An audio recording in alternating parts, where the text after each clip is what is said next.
Ayan, Alamin natin, magandang- makakausap natin, partner, ang Director ng Bureau of Workers with Special Concerns ng Department of Labor and Employment, si Director Leilani Reynoso. Director, magandang umaga po sa inyo. Welcome po sa Double Wang, sa Double B. Magandang umaga, ma'am. Magandang umaga po sa inyo. Magandang umaga po. Ayan, ma'am, salamat sa pagbibigay Thank sa you, amin thank ng you. oras sa napakaagang Sabado.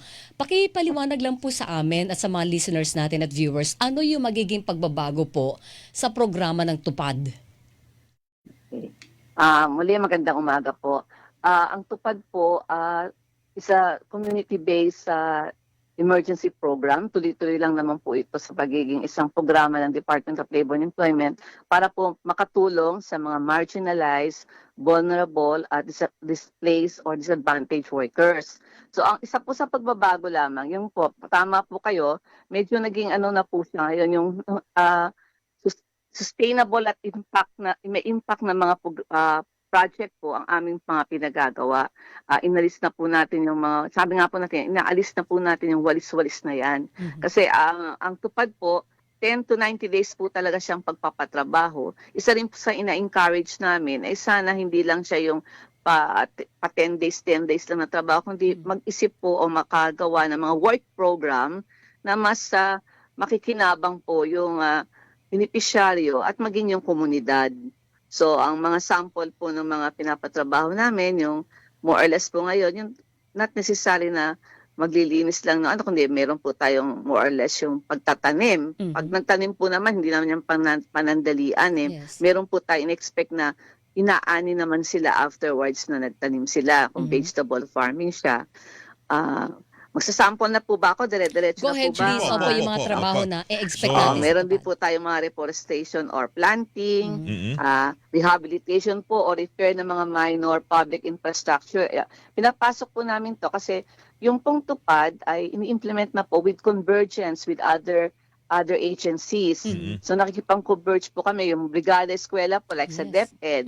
Yun po, nakakatulong na rin po nila yung aming mga tupad beneficiaries. Ilan po yan sa ilan na mga pwedeng gawain na ngayon ng mga tupad beneficiaries natin. So, ibig sabihin, ma'am, ang makakikinabang pa rin dito at pwede maging eligible, maging beneficiary pa rin ng Tupad sa kabila ng pagbabago po sa mga programa ng trabaho na pwedeng pasukin ay yung mga nawalan pa rin ng trabaho. Hindi ito katulad ng iba na magbibigay ka lang ng ayuda. Para siyang Ay, hindi po siya. cash for work program ito. Yes po, tama po kayo. Hindi po siya pagbibigay lang ng ayuda. Yun po ang kaibahan ng tupad. Ito po ay cash for work. Tapos ang ano po namin ngayon, isa po sa inaano namin, yung malink po sila kasi pwede po minsan na merong component of training para yung beneficiary po, kung example, meron siyang ginawang isang particular na programa. Example lang po, solid waste management yung naisip lang programa na pag-recycle. Tapos meron din pong training na component para may ibang alam silang gustong kasanayan para for wage, ma-facilitate po sila for wage employment para or livelihood assistance para hindi po siya manatiling mga tupad beneficiary. Yun po yung isa sa pagbabago na nilagay namin sa programa. Direktor, yung sabi niyong pagwawalis-walis, kailan ho magiging hindi na ho gagawin yan? Ngayon po talaga, lahat po halos sa mga ginagawang mga work program. Maari pong may mga ilan-ilan, Oo. pero hindi na po yung nakasanayan o nakikita natin kasi yun po yung nakakalungkot kasi ang dami din pong natulungan ng tupad program. Pero minsan po ang naiisip o lagi nakamarka ay walis lang ito at yung pagkukumpul-kumpul ng mga nagsisipagtrabaho. Yun Sa na nga. totoo po, Opo. hindi naman po iyon yung pinaka ng programa. Kaya sa DOLE po, sa Department of Labor and Employment po, sa pangunguna po ng aming kalihim, na talagang inaano po na ibahin natin yung image, parang yung branding, masyadong yun yung nakita, pero hindi naman po yun lang. Talagang pag nakita po natin nakausap yung mga beneficiaryo, marami pong nagpapasalamat sa programang ito Opo, dahil pero- nakatulong po sa kanila. Oo, pero Direktor, yung mga nabibigyan nyo, sabi nyo nga ay ito yung mga nawala ng trabaho. Ito ba ay kunyari ngayon, nasa krisis o tayo, yung mga nawala ng trabaho Super. ngayon or matagal nang walang trabaho, baka ayaw lang ho maghanap ng trabaho, di ba? Unfair naman ho doon sa mga biglang nawala ng Oo, trabaho. gusto maghanap ng Tapos trabaho. ang inuuna ay yung mga ayaw naman ho magtrabaho at gusto lang ho kumita ng mabilisan. Na mabilisan. Ng isang Tapos araw. easy work. Easy work, yung mga Oo. ganyan lang. Ang konsepto po, basta yun po ang ginaan namin, ito po ay isang emergency wage employment lamang. At maidagdag ko lang po, ngayon po, meron po tayong pinasok dahil nasa ano po tayo, state ng National Energy Emergency. Yes, ma'am. May karagdagan lang po tayong tupad tuloy pasada po. Ito po ngayon yung pinasok natin dahil nabanggit niyo po kanina nung pandemic, meron po tayong tupad. Opo. Yun po yung parang BK that time na tinawag namin yung bahay ko, barangay ko, linis ko dahil Yes. nasa pandemic po tayo. Pero wala na po siya, di ba? Dahil nalampasan na natin yung COVID noon. Pero ngayon po dahil nasa isang national energy emergency, nabanggit ko nga po, may bago po tayo ngayon yung tupad tuloy pasada at ito po ay para sa mga transport workers, yung mga jeepney drivers po. At kahapon po, nag-conduct na po kami ng orientation para maisagawa po ito. So Okay. pwede silang mag-apply. mag-apply. Yung mga Opo, jeepney driver na Yes. hindi muna bumiyahe dahil mahalang diesel, pwede sila dyan. Yes po, ang kaling po namin, ang ka-partner po namin ay yung Department of Transportation at LTFRB. So sila po ngayon yung aming katuwang.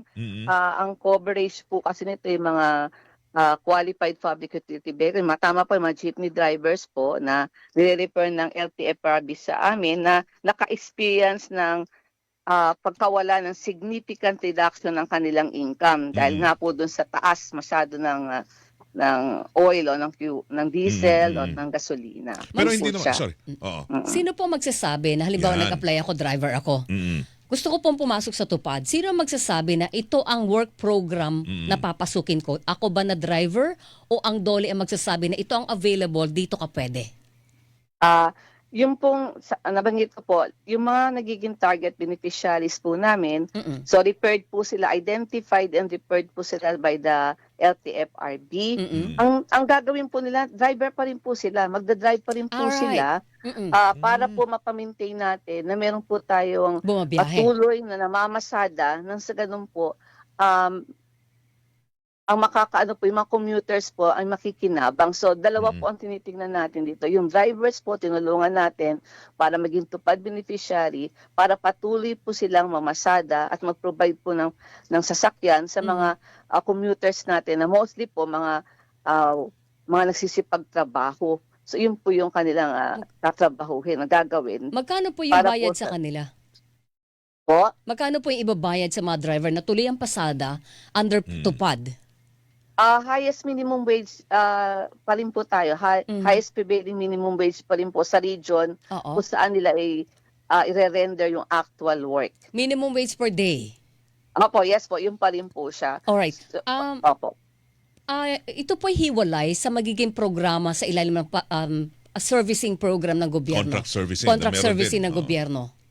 Iba po yun. Hindi ba magiging... Baka Hiwalay magdoble, po ma'am? sila. Hindi kayo magdoble? Yung sa LTFRB po kasi, meron pa silang ganitong programa. Oo. So ito naman po, yung na-refer naman po nila sa amin ng mga jeepney drivers, alam ko parang ito po yung mostly binibigyan nila ng oil subsidy. Okay, Meron po silang binibigay Yun na gano'n. naman. Kaya baka doon sa pinagtambal po sa Kambal. konsepto po na to, parang convergence po siya, pinagtambal po natin sapagkat minsan po yung driver, wala naman siyang panggasolina. Yes. Pero pagkatapos po sabi, nagbigay siya ng pasada, minsan yung kita naman po, kulang naman po yun. Di ba, alam natin, iba po Oo. talaga yung kanilang Pero... natitake home minsan. Tapos Oo. may boundary pa silang babayaran. Correct, Kaya nga oo. po, ang pinanggit namin, malaki-laki din po talaga nawala dahil tumaas yung gasolina, may boundary po sila. Pero kung dahil nakapasok sila sa programa nito, more or less, meron po silang mauuwi na Sigurado. minimum wage. Meron silang pang-uwi sa kanilang mga pamilya. Pero, yun Director, po yung yung- pinaka-ano ng programa. Direktor, hindi ba yan yun? Sabi nga, baka conflict ko yan. Kasi di ba sa tupad, dapat ang bibigyan nyo ay hindi ho kumukuha ng iba pang government assistance na. Dahil meron na ho silang tupad, miyembro na ho sila ng tupad. Bibigyan ho sila ng ayuda. Dito po sa dahil po ito po, medyo kaya may special guidelines kami. Dito po kasi pinasok natin naman yung konsepto na talagang nagtutulong-tulong kasi hindi na po ngayon pwede na isang ayuda lang, di po ba? Opo. More or less. Yung ayuda po kasi parang pantulong lang sa kanila na kunya sa oil po yun. Example, binigay sa kanila para sa oil. Ito naman po, parang pang 15 to 20 days na meron po sila na Siguradong wage Oo. wage na makukuha Mm. para pang tuloy-tuloy po kasi yung one time lang po yung sabihin sa oil subsidy di po pag binigyan sila Yes. hindi naman po kalakihan pampasimula po yun para magkaroon sila ng pansimula tapos ito pong sa amin naman dahil magtatrabaho sila ng sabihin natin kung 15 to 20 days meron po silang aasahan na wage na matatanggap within that days so at least po tuloy-tuloy po meron silang maasahan aside sa meron pa rin sila naman pong mga makukuhang yung bayad po na makukuha nila mula doon sa mga pasahero na sasakay. Ma'am. Dagdag lang po. Ito pong sa amin, pandagdag lang. Kaya ang term namin talaga is to augment their income now that we are in an emergency situation, energy emergency situation. Hindi naman po ito pang matagalan, kundi makatulong lang po kahit papaano sa pinagdadaanan ng ating mga drivers. Ma'am, pwedeng i-renew yun? Pwede pong i-renew, halimbawa 10 to 15 days lang yung tupad. Pwede silang mag-apply for renewal? Dito po sa ano na to, meron pong specific lang kasi nilagay po namin dito 10 to 30 days po ito. Kung 30 days po, di 30 days po yung work program. Kung 20 days po yung napag-usapan, ito yung kanilang gagawain, pan 20 days po. Sa ano po namin dito, doon pa rin po tayo sa guidelines namin na ang availment po nito ay yung programa, yung driver talaga po o worker or sila mismo yung naapektuhan or kung di man po sila, patuloy naman po yung regular tupad na tineterm namin na yung immediate member ng kanilang pamilya. Pwede pa rin po. Ma'am, may So, sukat. ang ano po, ano pa rin po tayo doon, only one eligible member per family pa rin po yung makaka-avail ng assistance in a calendar year. Ma'am, ganito. Meron bang may requirement na, halimbawa, kailangan makabiyahe ka ng 5 ikot. Pwede ka na sumahod ng minimum wage per day. Paano kasi, tinatanong ko po ito kasi sa service contracting, may sistema sila ng bantayan kung ilang kilometro ang biyahe. Dito po sa tupad, mayroon bang ganon? Dito po, ang isang driver should render at least 6 hours. Kasi sa batas po natin, 6 na oras naman po talaga dapat ang driver na nagpapasada. So sa amin po nilagay namin na each participating driver shall render work for 6 hours. Yung assignment po nila, ma-assign po sila ng one schedule per day. Pwede po sila doon sa pang-umaga, yung 6 a.m. Ito po yung aming nilagay doon from 6 a.m. to 12 noon or sila sa hapon, 2 p.m. to 8 p.m. Bakit po ito po yung oras na nilagay namin? Kasi po, nabanggit ko po kanina, ang nais natin, tuloy-tuloy po yung pasada para sa mga commuters natin. Yun po yung nakalink doon sa programa. Kasi ito pong oras na to, ito po yung peak, nasabi natin peak hours, peak oras na kung saan nandoon po yung kasagsagan na marami po tayong mga biyahero or mga commuters na nais na pumasok at yun naman po iba pagpauwi na po sa gabi. Ma'am, paano yung monitoring ninyo kung nagsasabi ng tama yung driver na pumasada ako ng 6 na oras? Meron po kaming monitoring na gagamitin. May mga partners po kami. Batid naman meron kami mga tupad coordinators. Yes po. So may mga naka-assign po kaming personnel para sa daily reporting. Meron po kaming prescribed form na hinanda. Tapos siguro magra-random po kami. May mga bantay po sa di ba? May mga terminal naman po ito. Opo. May mga terminal po ang bawat doon. Pwedeng may terminal. Tapos meron pong central na nadadaanan ang mga sasakyan. Pwedeng meron doon from time to time may sasakay doon sa jeep. Tapos patingnan po sila. Pero meron po kaming parang DTR, in a way parang DTR na re-record po ng driver kung sino-sino yung sumakay sa kanila or anong oras sila na masada. Sa po yun. Tapos meron din po kami, as usual, yung ganun din po kami doon sa tupad namin, meron po kami pagpipicture ng, meron mga cellphone naman po yan, meron pong before, during na namamasada and after. Then meron din po kami mga signage, kung ano po yung kung sino po yung participating na sasakyan, may signage po siya na tupad tuloy pasada. May nakalagay po sa sasakyan. At yung mga drivers naman po na member, meron po kaming PPE, di po ba, na nakasuot. So makikita po na sila ay beneficiaryo ng tupad. Nakasuot din po sila ng PPE namin, yung long sleeve na t-shirt na tupad. Kulay pula, puti at pula po. Yung pong reforestation, Nabanggit niyo yung Okay kanina paano yung programa po. na yun? Kasi hindi lang puro sa driver tayo ha, kasi ang dami ng benepisyo Yes. sa mga chauffeur. Opo. Hindi po yung po driver. Paano yung reforestation? Po, Kunyari, isa to sa another special lang po, Oo. given yung sa sitwasyon pa yun. Ayun. Pero aside from them po, meron din po kasi kami, lahat po ng sinasabi ko kanina, vulnerable, disadvantaged, displaced, Oo. mga nasa agrikultura po, pinapasok na rin po tayo dahil apektado din naman po yung mga farmers, mga fisher folks. Meron na din pong programa para sa kanila, pasok din po sa tupad Oo. at livelihood po namin. Tama po. Tapos, saan dumadaan ang pera, yung bayaran? Panghuling tanong ko lang. Sino nagbabayad doon sa kanya? Dumadaan pa doon sa barangay o O diretso sa e-wallet dole? nila Oo. o sa account Okay. nila. So sa payment naman po, dalawa po kasi yung aming means. Meron po kaming direct payment, administration ang tawag po, direct administration, at meron po kaming accredited co-partners kung ano po. Pag direct, pareho naman po siya na ang method po ng pagbabayad po namin ngayon, in-encourage po na isa po sa ginagawa na po talaga yung money remittance o digital platform na po ang pagbabayad. Oo. Yung direct payment po ng pera, ginagawa lang po kapag po wala kasing talagang malapit na money remittance or meron po talagang usapin ng logistic na problema kapag hindi mababayaran. Diretso po, ang payout po at pagbabayad po ay laging diretso po sa Beneficiaryo. beneficiaries. Oo. Hindi po tayo nagdadaan sa mga barangay or saan pa Okay. po. Basta diretso po natatanggap ng mga beneficiaryo ang kanilang bayad. Maaring through money remittance, digital platforms, o kung wala nga po itong mga ito sa kanilang area ay ang mismong mga tupad coordinators po namin binabayad po. Dole po, diretso po. Okay. Weekly po ang bayaran? Every ano po yan, pag natapos po ang programa, kasi meron po mga submission of reports, Oo.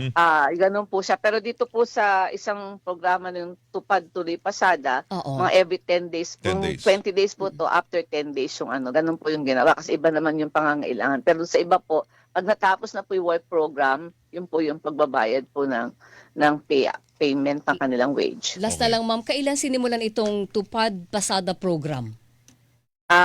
Kahapon po, mainit-init pa po. Kahapon po yung Kahapon. orientation. And sa Monday po, sa April 30, mag-start na po yung pilot. Yung may pilot po kami. Nauna pong 134 po na driver yung naunang na-orient kahapon. That's good. Then by Monday po, meron po ulit tayong ma-orient na about 279.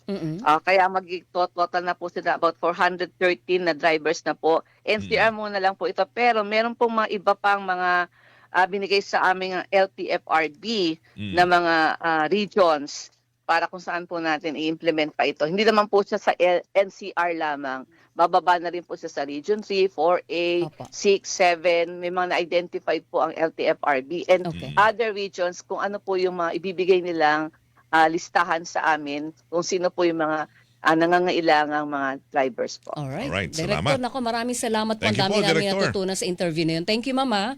Para sa mga Maraming nakikinig salamat natin din na po. drivers, Thank you. alam nyo kung anong dapat gawin. Thank you, Ma'am. Salamat, Director. Okay. Thank you so much din po. Maraming Good salamat po. morning. Thank you. Thank you. Si Director Leilani Reynoso, Director ng Bureau of Workers with Special Concerns ng Department of Labor and Employment, mga kapuso.